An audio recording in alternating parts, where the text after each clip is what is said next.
What's going on, YouTube? So back in the day when I would play these games, I would usually always opt for the early bird Pokemon and then replace them later on. In Red and Blue, I would go with Pidgey, who I'd later evolve into Pidgeot and then replace with something like Articuno or Zapdos. In my first playthrough of Gold and Silver, I remember evolving my Togepi into a Togetic and then replacing it with Ho-Oh.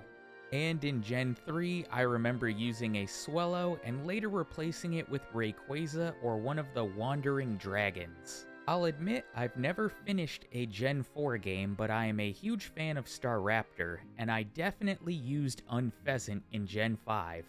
Well, today, we're going to be taking a look at Talonflame, the early bird for Gen 6. On paper, none of its stats really jump out at you with the exception of its 126 base speed.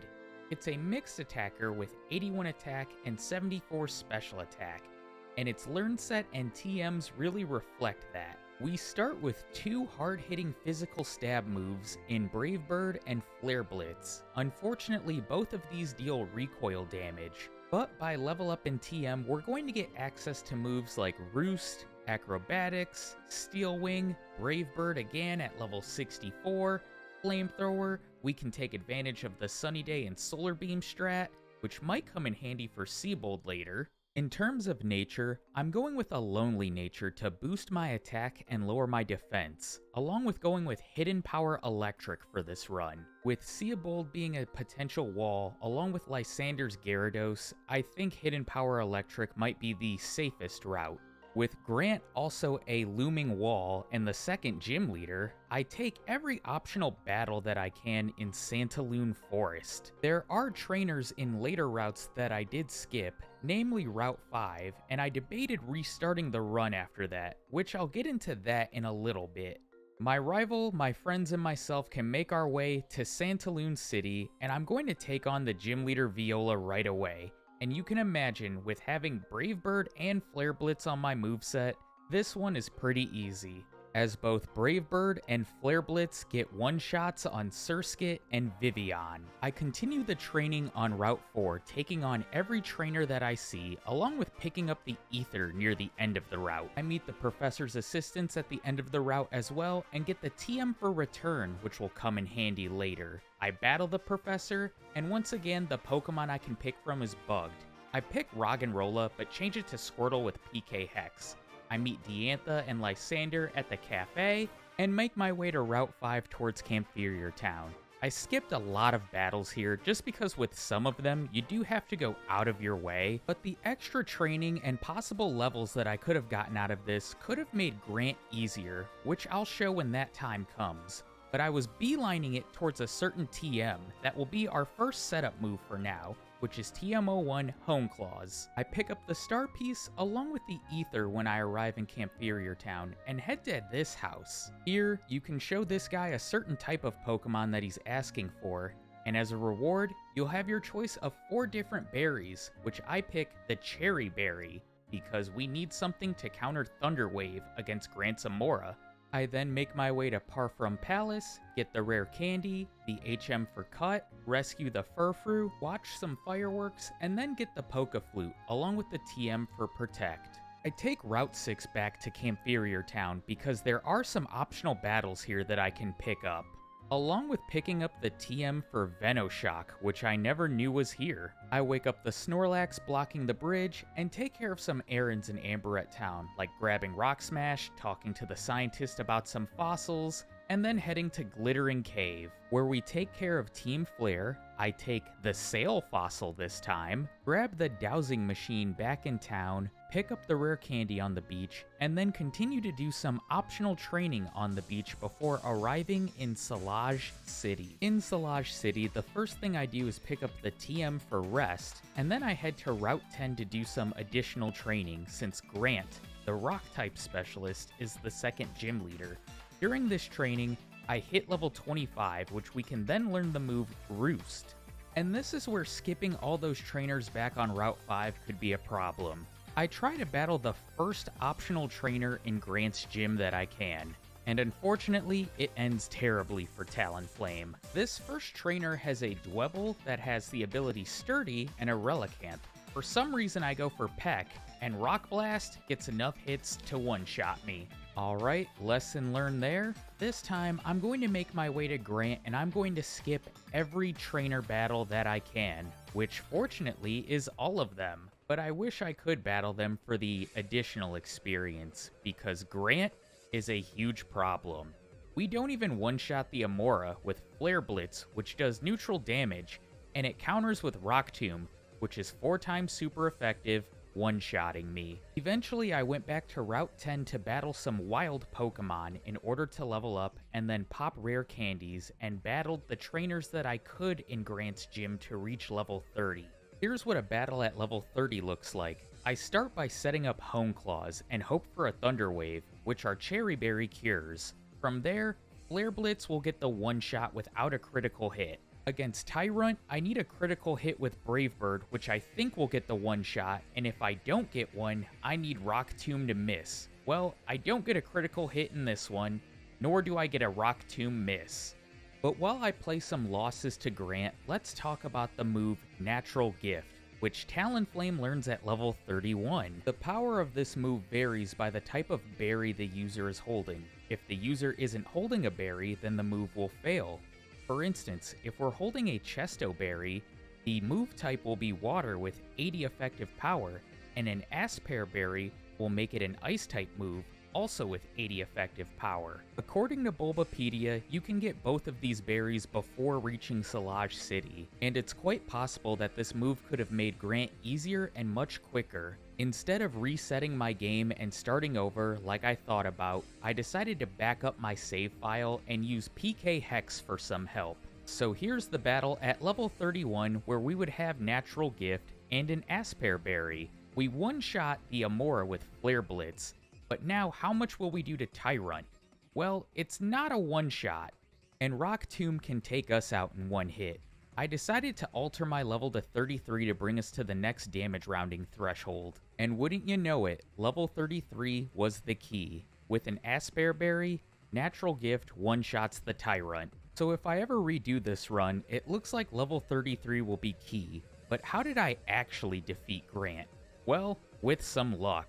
I decided to go for Roost as it hits me with Rock Tomb, and then finally the RNG gods do me a solid, and Brave Bird gets a critical hit one-shotting it.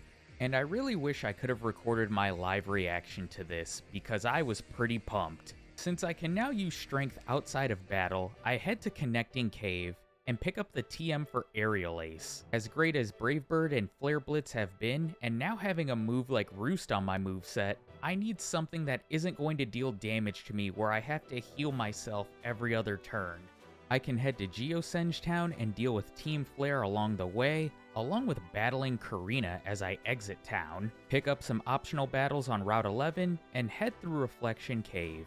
There's no trainers within Reflection Cave that give Talonflame any trouble. In fact, there's quite a bit of trainers with fighting Pokemon that make it easy experience. And of course, Ace Trainer Monique here is no problem for Talonflame either. So let's go ahead and jump ahead to Shalor City and the Tower of Mastery, where we have a rival battle against Callum. And while Meowstic does get some damage on us with Fake Out, we still have Flare Blitz and Brave Bird on our moveset, and both are able to one-shot his entire team. And thankfully, we have enough HP to tank all of the recoil damage as well. Talonflame is going to keep this momentum going into Karina, although we do have a type advantage. I've added Aerial Ace to the moveset so that we're not hemorrhaging too much HP from recoil, although we do have Roost to counteract that. It's 1 Aerial Ace and 2 Brave Birds to get through this one. On Route 12, I continue my additional training, along with picking up the leftovers. But there's also a very important TM we can get in Comarine City. I can talk to this girl on this far left cliff once a day, who will give you a quiz. If you can guess the TM she's describing, you'll get it as a prize. Which today, we get the TM for Acrobatics, a 55 base power move that doubles in power if the user is not holding an item. And while Brave Bird has been great for Talonflame, I could really use something that's not going to deal recoil damage back. Before we can take on the gym leader Ramos though, we have a rival battle against Callum in front of his gym. And this one plays out the exact same way as the one at the Tower of Mastery. While Meowstic gets in a fake out, it's 3 Brave Birds to take down his entire team, and we have just enough HP to spare from all the recoil damage. We can make our way to the top of Ramos's Treehouse Gym, and this one plays the exact same way as the Callum battle, except instead of Brave Bird, I use Acrobatics. 3 up, 3 down, and that's 4 gym badges in hand. Up next is the Kalos Power Plant, and while wild encounters do get me here on the way to the power plant like they did in the Chestnut video, and some of Team Flare's Pokemon are annoying with the Swalot and Golbats poisoning me, Talonflame really has no problems in this section of the game. On my way out, I pick up the TM for Flame Charge. While it's only 50 base power, it is nice to have a bit of move flexibility and be able to add something to my moveset that will not only give me stab damage, but a move that will also take advantage of my physical attack stat and not deal recoil damage. I pick up the rare candy outside of Lumio City and actually got 2 heart scales from smashing the rocks. Clemont restores power to his gym, and we have the second gym leader that has a type advantage over Talonflame. So Clemont's gym is 5 levels, and is similar to Blaine's gym in Gen 1, where you have to answer a quiz question, except you need to battle the trainer and also get it right in Clemont's gym. Thanks to the power of video editing, I'm not going to show you every battle here. However, there is one battle I'm going to show you, and it's against Ace Trainer Rico with a level 36 Ampharos. My level 45 Talonflame fails to knock it out with Flare Blitz, and this thing retaliates with Power Gem, knocking me out. Thankfully, there is a quick fix to this. I can battle a different trainer since I am close to leveling up, and then pop a rare candy to get myself to level 47. I've also added Return on my moveset for the rematch. Return does over half, and thanks to not taking any recoil damage, we hang on from Power Gem and can knock this thing out. I can finally make my way to Clemont with this trainer out of the way. I've deleted Return and Hone Claws off my moveset for Flame Charge and Protect. Protect is just to help stall out the electric terrain if it's set up. Clemont leads with Emolga. Flame Charge unfortunately can't get the knockout, it does about half, and it uses Volt Switch, bringing out the Magneton. Because this thing has Sturdy, it can either set up the electric terrain or attack me with Thunderbolt, which it chooses the second of those options. I hang on with 8 HP, and now Clemont is in a healing loop with this thing. While I do stall out the Hyper Potions, when Helios comes out, it has Quick Attack, and while I can block the first with Protect, I can't block the second, and that's a reset. I make a change to my moveset before the next battle, adding Return in place of Flare Blitz. Thanks to a critical hit, Return is able to one-shot the Emolga, so it can't get any damage off on me. Magneton is next, and while I don't knock it out thanks to Sturdy, it does set up the electric terrain. I can stall this out by just going for Flame Charge because Clemont is going to repeatedly heal it with Hyper Potions. After 2 of them, Clemont is all out of healing items, and we can knock the Magneton out, leading to the Heliolisk. There's only 1 turn left of electric terrain, so I can use Protect to block its Thunderbolt and successfully stall this out. Return can't get the one-shot on Heliolisk, as its Thunderbolt paralyzes me. However, with all of the Flame Charges I used against Magneton, we outspeed this even when paralyzed, and we don't get caught in Parahacks and knock it out.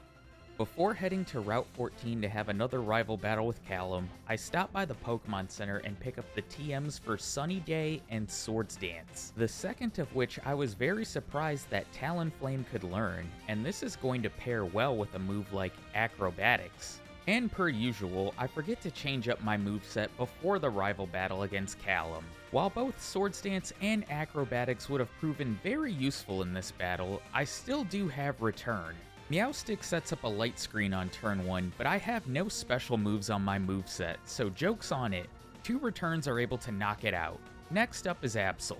Like Meowstic, 2 returns are able to knock it out as it gets off 2 quick attacks on me. And last is Greninja. While this thing now has a water type attack in Water Shuriken that hits me 3 times, the last critting, Return is able to one-shot it thanks to a crit of our own. After the battle, I remember to teach acrobatics to Talonflame because we are going to face some frail ghost Pokemon on this route as we continue our training. We do have the upcoming problem of Lysander's Gyarados, and I want to be fully prepared for that. However, before entering Laverre City, Shauna pulls us to the side here to enter this spooky house, where not only do I get my time wasted by getting told a very lame, scary story, but this guy wants a tip afterwards. My tip to him is to get some better material. But after getting the heck out of there, we can finally enter Laverre City, and I'm going to take on the gym leader Valerie right away. I'm only going to battle the trainers that I encounter along the way to her room. Combined with the training that I did on Route 14, I'm level 50 by the time I take on Valerie. While we're still 10 levels away from a move like Steel Wing that would give us super effective damage against her Pokemon, we don't really need it. She leads with Mawile, which we have Flame Charge for. While it doesn't one-shot it and she gets off a crunch, it puts her in a healing loop. We can burn all of her Hyper Potions while boosting our speed, but we don't really need the speed boost because we would outspeed all of her Pokemon anyway. And I have acrobatics to take care of both Mr. Mime and Sylveon. We can one-shot the Mr. Mime, and while Sylveon does take 2 shots with acrobatics to knock out, it just uses Charm on me. And that's an easy victory for Talonflame. We now have to go through the Pokeball Factory. And while I usually skip all of the grunts in here and only do the required battle at the end, with Lysander's Labs looming, I decide to pick up every optional battle that I can. We make quick work of the admins in the president's office, get the Master Ball as a reward, pick up the rare candy on Route 15 along with a lot of optional battles, and I can make my way through Frost Cavern picking up a few more optional battles along the way. Team Flare at the end is no problem, and I can make my way to Anastar City. The first thing I do is head to the Pokemon Center, talk to this girl, and get the TM for Flamethrower. While my attack is higher than my special attack, it'll be nicer to have a stab move with higher base power than Flame Charge. I then head to the house on the far right of town to get the TM for Hidden Power, which will be Hidden Power Electric for us. We can jump right into the rival battle against Callum, and this is the Acrobatics show. While it takes 2 to knock out Meowstic, Acrobatics then one-shots the rest of his team. We can jump right into our gym battle against Olympia, and I've added Hidden Power to my moveset as it'll be super effective against both Sigilyph and Slowking. Hidden Power nearly one-shots Sigilyph thanks to a crit, but it sets up Reflect. This will weaken my next Hidden Power, but I can take it out with Flamethrower.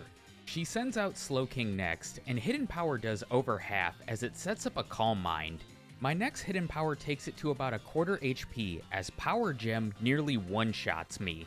She heals up Slowking with a Hyper Potion as Hidden Power does maybe a quarter, but Acrobatics can take it out. However, I only have 11 HP remaining for her final Pokemon Meowstic, and while Acrobatics nearly one-shots it, Psychic can take me out. In the next battle, I decide to ditch the Hidden Power strategy and replace it with Swords Dance. I'm gonna set up all 3 on Sigilyph, as it goes for Reflect and 2 Psychics.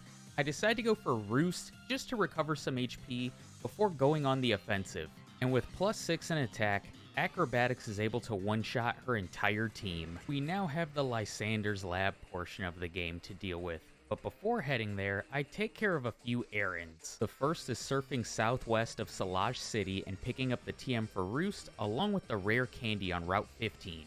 Alright, so I know I talked about wanting to go Hidden Power Electric to deal with his Gyarados and Seabold's team. However, the strategy of Acrobatics and Swords Dance setup is just too good to pass up, and I'm gonna do a bit of jump cuts here, but in every Lysander fight, that's exactly what I do. There's no need to set up to +6 in every battle, and even if I do need some extra boost, I can use Roost to recover any lost HP against his team. It's not a shocker that the very last battle against Lysander is the toughest, because you have to switch in against the Mienshao that can set up Swords Dance as well, but I actually make it through this battle with 1 HP remaining because of Brave Bird recoil damage. And I normally don't show all of these Lysander battles. Normally this is the part in the video where I just ramble on about his ambitions and his goals and things like that. But if this is the first video of mine you've ever seen, or it's your first Gen 6 video, I'll give you just the quick rundown. Lysander, he wants to wipe out the world's population in order to return the planet to a beautiful, unspoiled state. You could almost say that he's like the Pokemon equivalent of Zamasu from Dragon Ball Super. Geosenge Town looks like Planet Namek with this huge crater inside of it now. So let's just mind our own business and head to Koraway Town. Here, I'm going to pick up the rare candy, and then we have to battle against Professor Sycamore one last time. Then I battle against Shauna and her friends. Unfortunately for me, I don't even make it to Trevor because I lose to Tierno.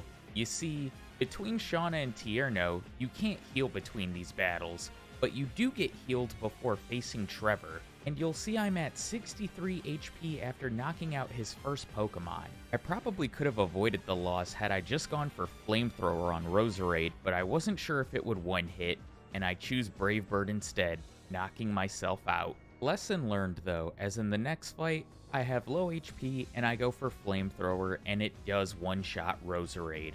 I'm able to defeat Trevor next and get the HM for Waterfall. In Snowbell City, there's two things I want to do. First, I want to head into this house and get the TM for Bulk Up, which Talonflame can learn. Next, I'm going to head west to Route 21. There's a pretty lengthy boulder puzzle here with one mandatory trainer in order to complete it. And it's one I talked about earlier in the video, but we can pick up TM22 Solar Beam. We can take on Wolfric now, and there's not much to say about the Ice-type specialist. I more than likely could have just swept his team with Flamethrower, but instead I get a little cute with it. I set up a Swords Dance and one-shot the Abomasnow with Brave Bird, the following Cryogonal with Steel Wing, and I go for Steel Wing on Avalugg, but remember that its special defense is much worse than its normal defense, so I just finish it with Flamethrower. Before we can enter Victory Road, we have to battle against Ace Trainer Robbie, who blocks the way. His lead Pokemon is a Carbink, and really the only move I have that'll do anything to it is Steel Wing. I decide to set up with 3 Swords Dance before going on the offensive, as it hits me with 2 Power Gems bringing me to red health. Steel Wing from here can one-shot it, and his next Pokemon is Raichu. This thing has the ability Static, which doesn't trigger this time as Steel Wing one-shots it, but last is Kingdra. In the moment, I didn't think I had the HP to withstand the recoil damage from Brave Bird. Steel Wing does more than half, and it counters with Scold, KOing me. I decided to change up my strategy and employ the Sunny Day and Solar Beam strats for this battle. They don't work right away because in the next battle, Carbink just goes for Power Gem 2 straight turns in a row, KOing me. But in the next battle, I get some cooperation from Carbink as it sets up Stealth Rock on turn 1. While it does get off a Power Gem on me, I can knock it out over 2 turns with Solar Beam. Raichu is next, and I have Flamethrower on my moveset specifically for it. I won't trigger Static, and it knocks it out in one hit. Out comes Kingdra, and I'm just hoping that I can withstand a Scald. Solar Beam does about half to it, as it goes for Dragon Pulse on me. I can go ahead and finish it with Brave Bird as the sun fades. And we finally have access to Victory Road. But within Victory Road, we have one final rival battle against Callum. I'm still running the Sunny Day, Solar Beam, Flamethrower, and Brave Bird moveset that I did against Ace Trainer Robbie. I start by setting up a Sunny Day on Meowstic as it goes for Fake Out and then Psychic. Psychic doesn't do much damage, and the leftovers recover nearly half of the damage dealt to me. A sun-boosted Flamethrower one-shots Meowstic. Next is Greninja, and I have Solar Beam for it, which also one-shots it. Up next is Altaria, and the only move on my moveset that does neutral damage to it is Brave Bird, which does one-shot it, although I do take back some recoil damage. Absol's next, and for the last turn of the sun, I can one-hit KO it with a sun-boosted Flamethrower. Last is Flareon, and it can't stand up to a Brave Bird, which one-hit KOs it. Of course, with Callum out of the way, we now have the challenge of the Victory Road Gauntlet, the 3 remaining trainers at the end. And up first is Veteran Timew, which I googled how to pronounce that. I'm not worried about his first Pokemon, the Trevenant. I go ahead and set up Sunny Day on it, as it just uses Curse on me. Flamethrower would knock it out either way, but it's his second Pokemon that I'm preparing for, a Gigalith, with the ability Sturdy. It also has the move Stone Edge, which has a good chance to miss, but it doesn't, and it takes out Talonflame. In the moment, I decided to use rare candies to bring myself to level 78. because maybe at that level I can tank a 4x super effective Stone Edge, but probably not. And I start the battle the same way. I set up the Sun, I get hit by Curse, I take out the Trevenant, and against the Gigalith, I go for Solar Beam this time, bringing it to 1 HP thanks to Sturdy, but Stone Edge misses. And I don't feel like fishing for that good luck again, so I'm going to take this battle. And with this annoying rock Pokemon out of the way, Talonflame can cruise through the final 2 members of this gauntlet, and we can take on the Elite Four. You might be wondering which member I plan on facing first. Well, it might surprise you. I want to take on Seabold, because I want to see if the Sunny Day Solar Beam strat is the way to go. He leads with Clawitzer. I go ahead and set up the Sun, as it hits me with a Water Pulse. Sunny Day does weaken the damage of its water attacks. Solar Beam is able to one-shot this thing, and next up is Barbaracle. It's 4 times weak to Solar Beam, so it's going to one-shot it as well. We level up going into Seabold's next Pokemon, which he chooses to send out Starmie. This thing can't stand up to a Solar Beam either, and his last Pokemon is Gyarados. I have 1 turn of the Sun left as it intimidates me. I decide to go for Solar Beam, which does maybe a quarter. It sets up Dragon Dance as I decide to set up the Sun again. It goes for another Dragon Dance, and I go for Brave Bird just to see if I can knock it out, and it comes oh so close as it sets up another Dragon Dance. Seabold uses a full restore, and I just go for Flamethrower and burn it. This thing probably could have knocked me out had it just gone for Waterfall after 1 Dragon Dance, but Talonflame gets the victory. Next, I decide to take on Malva, and I change up my moveset to Brave Bird, Swords Dance, Hidden Power, and actually forgot to delete Solar Beam for return for this battle. Things don't go well for me because of it. The Pyroar is just going to spam Noble Roar so I can set up for free with Swords Dance to my heart desires. It does start attacking me with Hyper Voice, and really my best option against it is Brave Bird because Hidden Power, as you'll see, is not doing a lot of damage. Brave Bird is more than enough to get the job done after using 3 Swords Dance, but I'm only left with 132 HP after leftover recovery for her remaining 3 Pokemon. And after knocking out the Torkoal with Brave Bird, I'm left with just 89 HP after leftover recovery. She sends out her own Talonflame, and Hidden Power does pathetic damage as Brave Bird brings me to 7 HP. I don't have enough HP remaining, and this thing knocks me out the next turn. Since we already know how a battle against Seabold goes, let's just jump right back into the rematch against Malva. Once again, I start by setting up Swords Dance as Pyroar rotates between Noble Roar and Hyper Voice. Once I'm fully set up though, I can use Return to knock out Pyroar, Torkoal, Talonflame, and I have Brave Bird for the Chandelure. Next up is Drasna, and we're going to be employing the same strategy against her that we did against Malva, set up with Swords Dance and Sweep with Return. I set up to +4 because the Dragalge knows Surf and brings me down to half HP, and unfortunately I'm put on a timer after I knock it out because Poison Point activates. But a +4 return is enough to knock out Altaria, Noivern, and Druddigon with 39 HP to spare. Last up is Wickstrom, and we all know how annoying Klefki can be. I start the battle by setting up Sunny Day as it goes for Dazzling Gleam. Lucky for me, it doesn't hit me with Taunt, and I taught both Flame Charge and Flamethrower just in case. A sun-boosted Flame Charge can knock it out, and next up is Probopass. I worry most about this Pokemon because it has Power Gem, which brings me to 70 HP. Thankfully, 2 Flamethrowers can take it out. Next up is Scizor. It's 4 times weak to fire moves. I just go for Flamethrower, knocking it out. But last is Aegislash. I go for Sunny Day, thinking that it's going to go for King Shield turn 1, but it doesn't, and it goes for Shadow Claw, bringing me to 22 HP. But if it does go for King Shield, Flamethrower is a non-contact move, which it doesn't, and it knocks it out in 1 hit.